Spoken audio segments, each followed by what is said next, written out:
Uh, what's the experience been like this time? Oh, wonderful. It's always wonderful.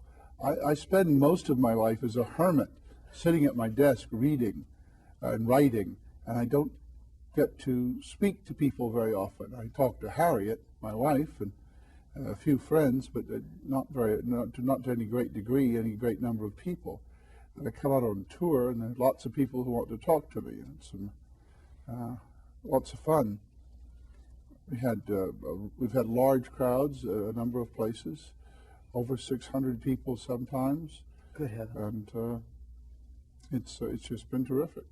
So that I would assume that's got to be a validation of the work as a whole, to have that kind of a response when you make yourself available to the public to meet the author, the creator of something they feel very strongly about. Yes, it's a validation. Yes. And of course, you're getting more and more coverage in the general media. I mean, USA Today had you in the newspaper today, the day of this interview, talking about the success of the books and the impact that they've had.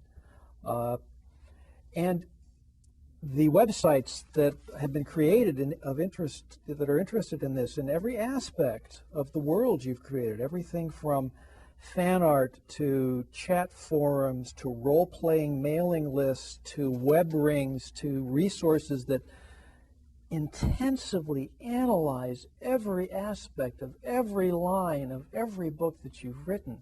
It's just remarkable, the level of interest. It certainly amazes me. Does it ever get to the point where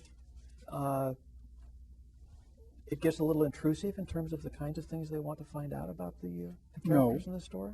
No, I don't visit the websites, so that doesn't bother me.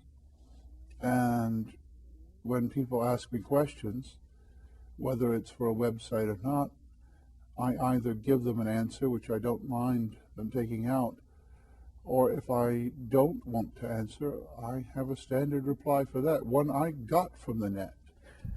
RAFO. R-A-F-O. Read and find out. Exactly. It's an acronym developed from a phrase that I used to use a great deal, still do sometimes. Now, there was a little excitement before the release of Crossroads when Locus magazine, which is kind of a specialty magazine in science fiction and fantasy publishing, erroneously stated that this was going to be the final book in the Wheel of Time. Oh yes, it set my blood pressure up a bit, actually. And we know it's not. We know it's not No, because you stated no. quite categorically that this is going to be a measured pace, that there's not going to be any quick wrap-up because you're not going to treat something that you've worked on so hard and so carefully that way. No, at least 2 more books, I'm afraid. And I'm sure there are a great number of people who are perfectly happy with at least 2 more books.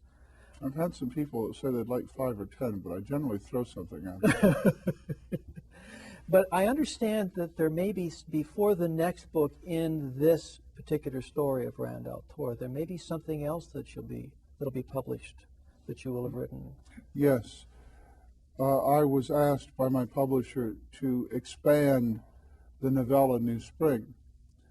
That came about because he heard me talking about the fact that in order to compress that story into novella length, I had cut out several storylines and had compacted a number of other things just to fit the length. And I happened to remark that what I had wanted to write would have come out at 60 or 70,000 words. And he said, well, that's a novel. And how would you like to do it as a short novel? And I said, oh, well, all right. So that will be coming out before the next actual Wheel of Time book. Now, one of the things that we talked about in one of our previous visits was the amount of research and the amount of work that you have in developing the story, the legends that are the basis for the story that you're telling. And I go to this primarily because there have been people who have been comparing the scope and the length of this work to Tolkien's work in The Lord of the Rings. With all of that research and all that work that you've done, let's say that we finish with the story of Rand al'Tor and the turning of the age, and we've come to the end of that. Is it a possibility of a Silmarillion afterwards? No. there's a possibility that I might do a sort of dictionary of the Wheel of Time, if you will. I keep a word list. Well, when I say I keep it, I'm no longer the one who actually compiles it, but there is a word list that runs to some 900 pages or so at the moment. And that is a list of every name that I've used in the books, every word I've coined. And it was pointed out to me that if I went through and added definitions and information, basic information, that it would be a useful reference to readers. So I might do that. I don't know. When it's all done. When it's all done. When it's all done. We have, of course, 10 now. We have at least 2 more to wait for, plus a small novel prior to those final 2 books. Is it at a point where you can occasionally think beyond the completion of this cycle to the next stage in your writing life? I've been doing that for the last 7 or 8 years. I started a long time ago thinking, well, what am I going to do when this is over? I have to do something that is good, hopefully something that's better than the Wheel of Time. And so I've been pushing that around in my head.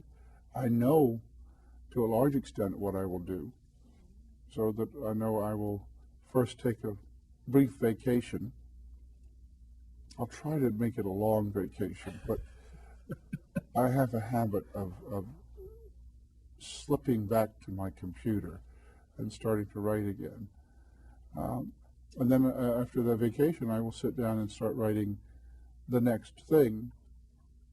And I don't think there'll be any significant lapse.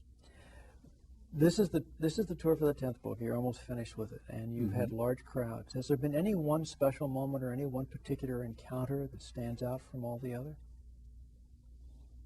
Oh, walking into Barnes & Noble, Union Square, being told that there were over 650 people there, and they gave me a standing ovation when I walked up to the podium. That really caught me. I had a man tell me that his son was reading the books, that they were easing his stay in the hospital. And when I said, as you do, well, I hope it's nothing serious, he said, well, it is, it's cancer. And I said, I hope that he will get better. And he said, no, he's dying, but he loves your books. And that's going to stick with me for a long time. I can imagine it would.